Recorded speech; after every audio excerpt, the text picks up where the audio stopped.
Assalamualaikum warahmatullahi wabarakatuh. Ya, teman-temanku kelas 6 SD Permata Mulia, bagaimana kabarnya? Ya, semoga kita selalu sehat dan dalam lindungan Allah SWT. Ya, teman-teman, hari ini kita akan melanjutkan pembelajaran kita, yaitu pada tema 2, persatuan dalam perbedaan. Subtema 3, bersatu kita teguh. Ya teman-teman, sebelum kita mulai pembelajarannya, sekarang mari kita buka dengan membaca ta'awudz dan basmalah bersama-sama. A'udzu billahi minasyaitonir rajim. Bismillahirrahmanirrahim. Ya teman-teman, sebelum kita mulai masuk ke materi, alangkah lebih baik kita mengetahui apa tujuan pembelajaran kita kali ini. Ya, tujuan pembelajaran kita kali ini yang pertama yaitu memahami manfaat persatuan dan kesatuan. Yang kedua yaitu memahami penggunaan kata baku. Yang ketiga yaitu memahami manfaat hewan dan tumbuhan terkait habitatnya. Selanjutnya yaitu memahami manfaat kemerdekaan bagi kesejahteraan bangsa Indonesia. Selanjutnya yaitu memahami gerak tari indang. Yang terakhir yaitu memahami macam olahraga atletik, khususnya pada nomor lomba loncat dan lempar. Ya teman-teman, langsung aja kita mulai materinya ya teman-teman. Pekan kemarin kita sudah mempelajari tentang kalimat efektif. Ya teman-teman, apa kalian masih ingat apa itu kalimat efektif? Apa saja ciri-ciri dari kalimat efektif? Ya. Kemarin di soal ulangan ada ya. Ya. Pak Guntur harap kalian bisa mengerjakan ya kemarin ya. Ya, dengan baik ya. Ya. Dalam kalimat efektif, untuk membuat sebuah kalimat efektif kita membutuhkan kata baku. Ya teman-teman, hari ini kita akan mempelajari tentang kata baku. Ya. Apa ada yang tahu apa itu kata baku dan apa itu kata tidak baku? Ya. Coba kalian simak yang berikut ini. Ya. Kata baku merupakan kata yang penggunaannya sesuai ejaan dan aturan pedoman bahasa Indonesia yang baik dan benar yang bersumber pada Kamus Besar Bahasa Indonesia atau KBBI. Selanjutnya yaitu penulisan dan pengucapan sesuai pedoman ejaan yang disempurnakan atau EYD ya, dan digunakan dalam situasi resmi, yaitu adalah kata baku. Ya, sedangkan kata tidak baku pasti sebaliknya, yaitu kata tidak baku merupakan kata yang penggunaannya tidak sesuai aturan dan kaidah bahasa Indonesia yang sudah ditentukan. Ketidakbakuan sebuah bahasa tidak hanya ditentukan oleh penulisan yang tidak sesuai pedoman, namun juga bisa terjadi karena salah penulisan, pengucapan yang salah, dan susunan kalimat yang tidak sesuai. Dan digunakan dalam percakapan sehari-hari karena terkesan lebih santai dan tidak kaku. Ya teman-teman, apakah kalian tahu ciri-ciri dari kata baku itu? Ya, coba kalian perhatikan yang berikut ini. Ya, ciri-ciri dari kata baku dan kata tidak baku. Ya. Ciri-ciri kata baku yang pertama yaitu kata baku tidak dapat berubah setiap saat. Ya, jadi dari dulu sampai sekarang, ya bahkan sampai nanti di masa depan, kata baku ini tidak akan berubah, ya tetap. Ya. Yang kedua, tidak terpengaruh bahasa daerah, bukan bahasa percakapan sehari-hari, tidak terpengaruh bahasa asing, penggunaan kata baku sesuai dengan konteks di dalam kalimat. Kata baku tidak mempunyai arti yang rancu, dan kata baku tidak menggunakan arti pleonase atau yang lebih dari apa yang diperlukan. Jadi di sini tidak melebih-lebihkan ya. Selanjutnya untuk ciri-ciri dari kata tidak baku ya. Yang pertama yaitu kata tidak baku dapat terpengaruh bahasa daerah atau bahasa asing.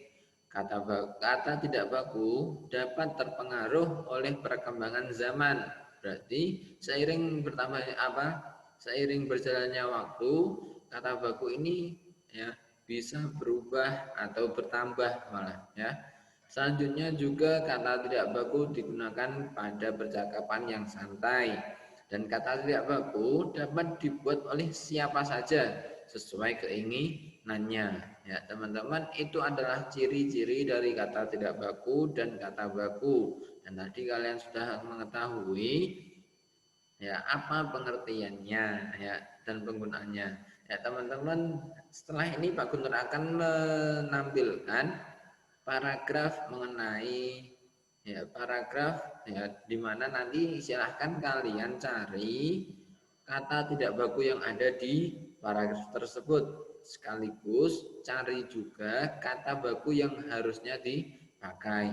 Ya, coba teman-teman perhatikan ini. Sambil Pak Guntur bacakan, silahkan dicari ya. Kemerdekaan harus diisi dengan membangun kualitas manusia Indonesia. Para pemuda hendaknya dapat menggunakan masa kemerdekaan bangsa dengan menuntut ilmu setinggi-tingginya dan berkarya untuk membangun negara sendiri. Berbagai ilmu dan teknologi hendaknya dikuasai untuk memajukan kehidupan berbangsa dan bernegara dan untuk menuju masyarakat Indonesia yang sejahtera. Ya, itu adalah paragraf yang Pak Guntur sajikan. Silahkan dicari ya, Pak Guntur kasih waktu yuk 3 detik yuk. Ya, tadi udah Pak Guntur bacakan juga ya. 3 ya, 2 1. Sudah ketemu teman-teman ya. Berapa banyak yang sudah kalian temukan ya? Jawabannya di sini ya, Pak Guntur menemukan ada 3 kata baku yang ada pada paragraf tadi ya. Coba kalian sebutkan kalau ada yang tahu ya, yang tahu ya. Ya, ini coba kita cocokkan jawaban kalian dengan yang Pak Guntur temukan ya.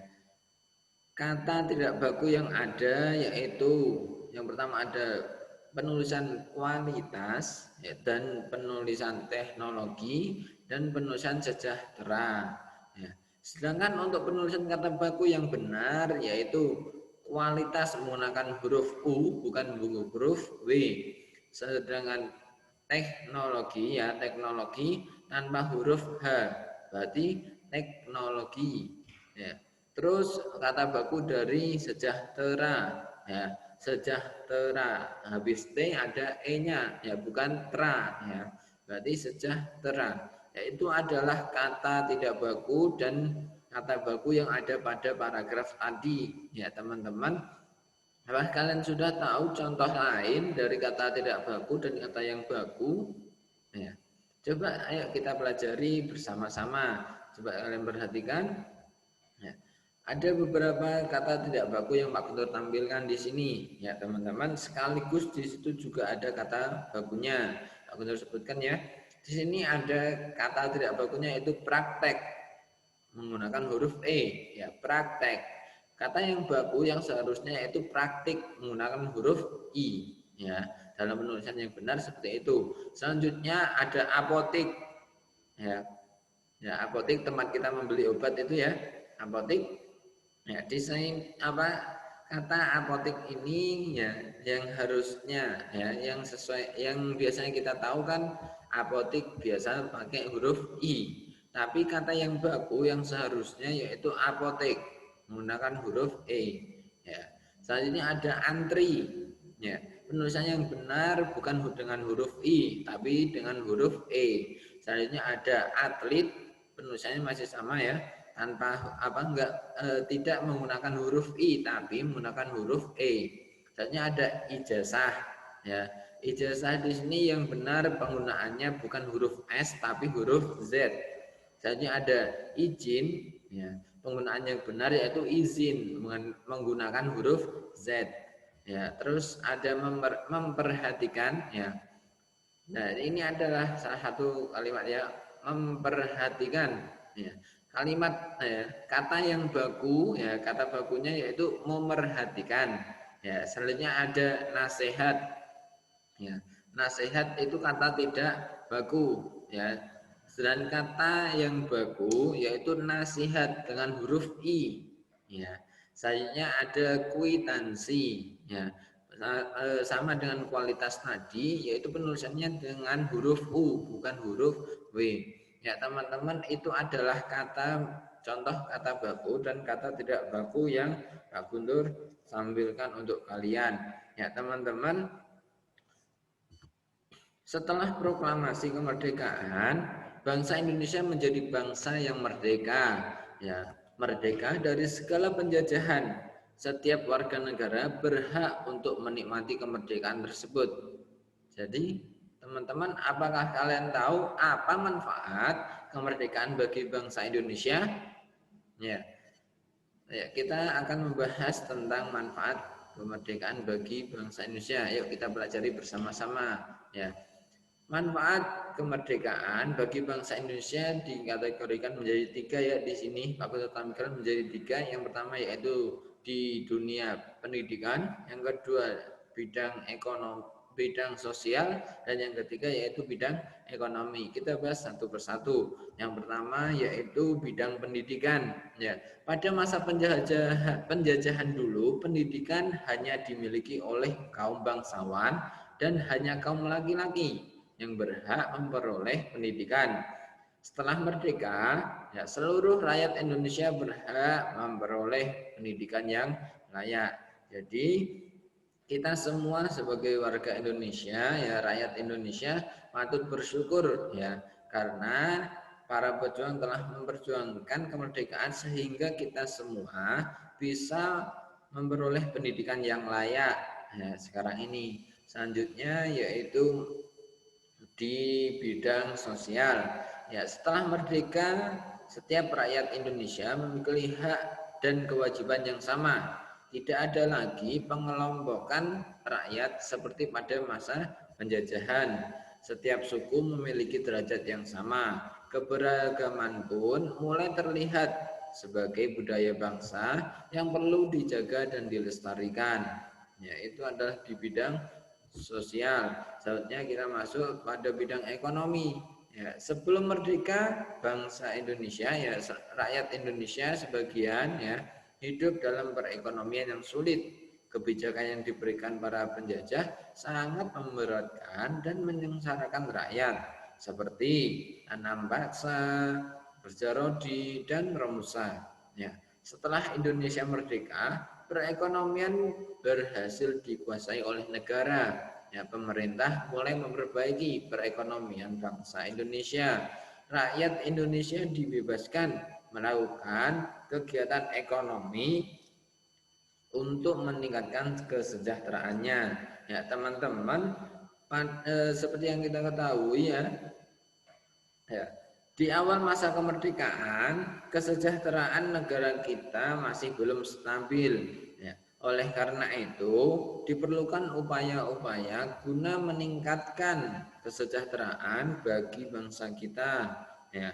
Teman-teman, ada yang tahu apa saja upaya-upaya yang dilakukan untuk meningkatkan ya kesejahteraan bangsa kita? Ada yang tahu teman-teman? Ya, mari kita pelajari bersama-sama. Ya, upaya yang upaya untuk meningkatkan kesejahteraan bangsa kita. Yang pertama yaitu ada kebijakan moneter. Yang selanjutnya yaitu ada peminjaman nasional. Selanjutnya ada persatuan tenaga ekonomi. Terus ada konferensi ekonomi, ada juga kebijakan uang Republik Indonesia. Ya, selanjutnya juga ada rencana Kasimo atau Kasimo Plan.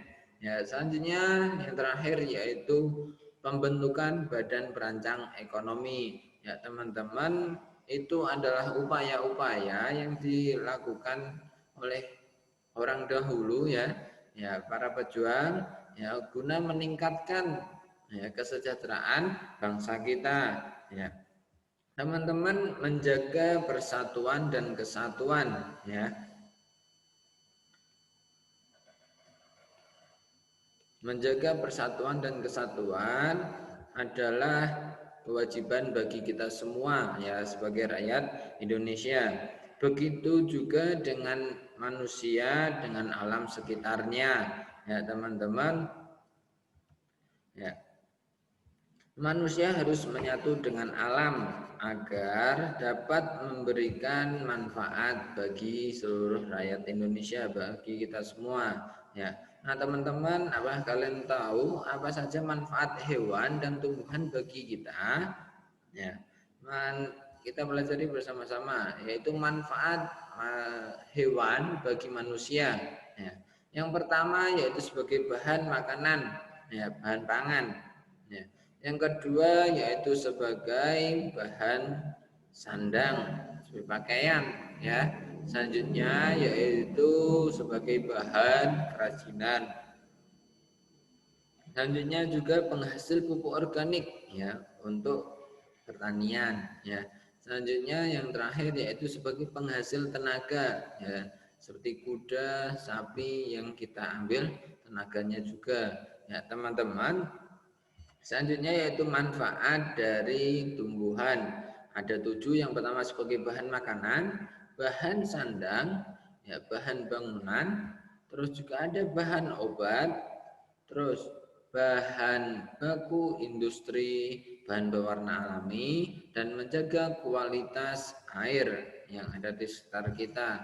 Ya teman-teman, ternyata banyak sekali manfaat hewan dan tumbuhan bagi kita. Ya, untuk itu mari kita lestarikan hewan dan tumbuhan yang ada di sekitar kita. Contohnya, ya seandainya kalau kita tidak bisa tidak bisa melakukannya secara langsung, ya, tapi kita bisa mengajak orang lain untuk sama-sama menjaga kelestarian. Dengan cara apa? Salah satunya yaitu dengan poster, ya. Poster merupakan karya seni atau desain grafis yang berisi komposisi gambar dan huruf yang menarik, ya. Di atas kertas berukuran besar berisi pesan-pesan. Poster biasanya ditempel di tembok, di tempat umum, di kendaraan, dan di tempat strategis yang dikunjungi banyak orang dan mudah untuk dibaca. Nah, ini Pak Betul sudah tampilkan poster, ya, contoh poster, ya, menjaga atau melestarikan hewan dan tumbuhan. Ya teman-teman, selain menjaga kelestarian hewan dan tumbuhan, ya, kita harus bersatu, ya, untuk mewujudkannya kita harus bersatu, ya teman-teman. Dan kalian juga harus ingat, ya, tidak hanya menjaga kelestarian hewan dan tumbuhan saja, kita juga harus menjaga persatuan dan kesatuan bangsa kita, ya. Kenapa? Karena menjaga persatuan merupakan kewajiban seluruh rakyat Indonesia. Ada pepatah, ya, ada pepatah, bersatu kita teguh, ya, bercerai kita runtuh. Ya, teman-teman, apakah ada yang di antara kalian yang tahu apa maksud dari slogan ini, ya, pepatah ini? Bersatu kita teguh, bercerai kita runtuh. Ya. Artinya yaitu, ya, suatu bangsa akan menjadi kuat dan semakin maju jika bersatu dan tidak terpecah belah. Sebaliknya, tanpa persatuan dan kesatuan bangsa, maka akan terjadi perselisihan yang akhirnya memecah belah. Ya, oleh karena itu teman-teman, kita harus menjaga persatuan dan kesatuan bangsa kita, karena itu merupakan kewajiban kita semua. Dan juga, ya, ada banyak sekali manfaat persatuan dan kesatuan bangsa kita, ya. Ya, kita bahas, ya, manfaat persatuan dan kesatuan, ya. Ada 5 yang akan Pak Guntur tampilkan. Yang pertama yaitu memperkuat jati diri Negara Kesatuan Republik Indonesia atau NKRI. Yang kedua yaitu menjaga keutuhan dan keamanan NKRI. Yang ketiga yaitu memperkuat ketahanan nasional. Selanjutnya yaitu kehidupan yang seimbang, selaras, dan serasi antar sesama. Yang terakhir, yang kelima, yaitu tidak timbul konflik. Ya, itu adalah manfaat persatuan dan kesatuan bagi bangsa kita. Ya teman-teman, Ya, salah satu yang bisa kita lakukan untuk untuk menjaga persatuan itu ya, yaitu dengan mencintai karya dan produk bangsa Indonesia. Ya, salah satu karya bangsa Indonesia yaitu tarian tradisional. Ya, pekan kemarin kita sudah mempelajari tentang pola lantai pada tari tradisional ya. Dan kemarin juga kita sudah mempelajari gerak dari tari indang ya. Pak Guntur ulas sedikit lagi ya. Pola lantai pada tari indang merupakan pola lantai horizontal atau lurus ya, berarti berjejer ke samping kanan kiri. Ya, selanjutnya penari berbaris membentuk ya ini garis lurus ke samping ya. Tari indang ini berasal dari daerah Minangkabau ya, Sumatera Barat ya. Tari indang berasal dari kata indang ya, atau disebut juga badindin ya. Terus tari indang menyerupai tari saman yang berasal dari Aceh. Ayo, kenapa kok bisa dikatakan menyerupai tari saman? Ya. Mari kita tengok yang ini.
Ya, teman-teman, itu adalah salah satu contoh dari tari indang ya. Nah, tari indang yang seperti kita ketahui ya, gerakannya tadi hampir sama dengan tari saman ya teman-teman. Ya, teman-teman dengan ikut mengetahui dan mempraktekkan ya tari indang ini berarti tidak hanya melestarikan tari tradisional yang ada di Indonesia ya. Ya, akan tetapi dengan menari kita juga bisa mengeluarkan keringat. Ya, teman-teman, di masa pandemi ini kita dianjurkan untuk tetap di rumah, tapi jangan sampai lupa ya, jangan sampai kita melupakan olahraga ya. Teman-teman, salah satu cabang olahraga yaitu atletik ya. Atletik adalah cabang olahraga ya, terutama yang dilakukan di luar dan memerlukan kekuatan, ketangkasan dan kecepatan. Kata atletik berasal dari bahasa Yunani yaitu atron yang berarti kontes ya. Induk organisasi untuk olahraga atletik di Indonesia adalah PASI, Persatuan Atletik Seluruh Indonesia ya, di mana terdiri atas nomor-nomor lari, jalan, lompat ya, dan lempar.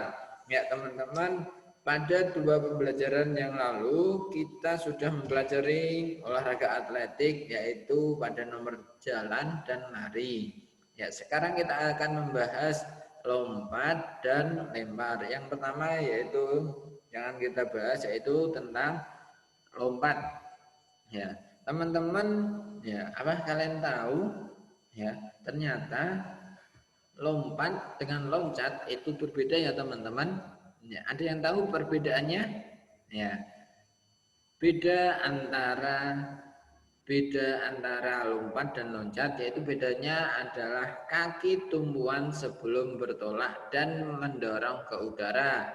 Ya, lompat adalah kegiatan mendorong tubuh ke atas dengan menggunakan satu kaki. Ya, sedangkan loncat itu mendorong tubuh ke atas dengan menggunakan dua kaki. Ya, teman-teman, pada lompat ya sama seperti lari ya. Ada beberapa nomor yang dilombakan pada cabang lompat ya. Yang pertama yaitu ada lompat jauh atau long jump ya. Selanjutnya yaitu ada lompat jangkit. Nah, ya, di mana lompat jangkit ini hampir sama dengan lompat jauh, akan tetapi kalau lompat jangkit ini dengan 3 kali tumpuan ya, 3 kali melompat ya.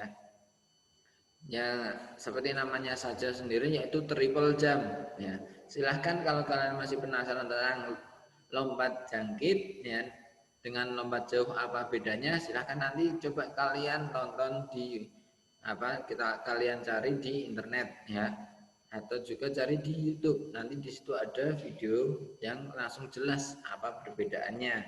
Selanjutnya yaitu ada lompat tinggi. Ya teman-teman, lompat tinggi atau yang disebut dengan high jump.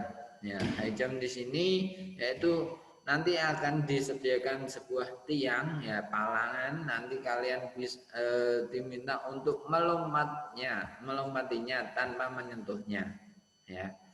Selanjutnya yaitu ada lompat galah atau pole vault ya. Sama seperti lompat tinggi, yaitu harus ada rintangan yang harus kalian lewati. Akan tetapi lompatnya yaitu dengan sebuah galah ya atau tongkat ya yang sudah disediakan. Ya, selanjutnya yaitu ada cabang lempar ya teman-teman, sama halnya dengan lompat, ada beberapa cabang lempar ya, ada beberapa nomor yang dilombakan ya. Yang pertama yaitu lempar cakram atau discus throw. Ya, selanjutnya yaitu ada lempar lembing, javelin throw. Selanjutnya yaitu ada lempar martil atau hammer throw. Ya, selanjutnya yaitu yang terakhir yaitu ada tolak peluru atau shot put.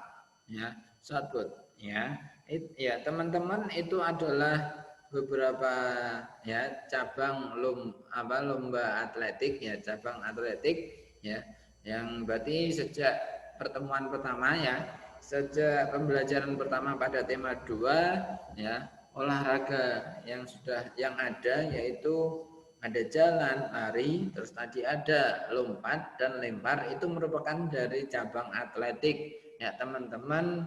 Mungkin itu yang bisa Pak Guntur sampaikan untuk pembelajaran kita kali ini.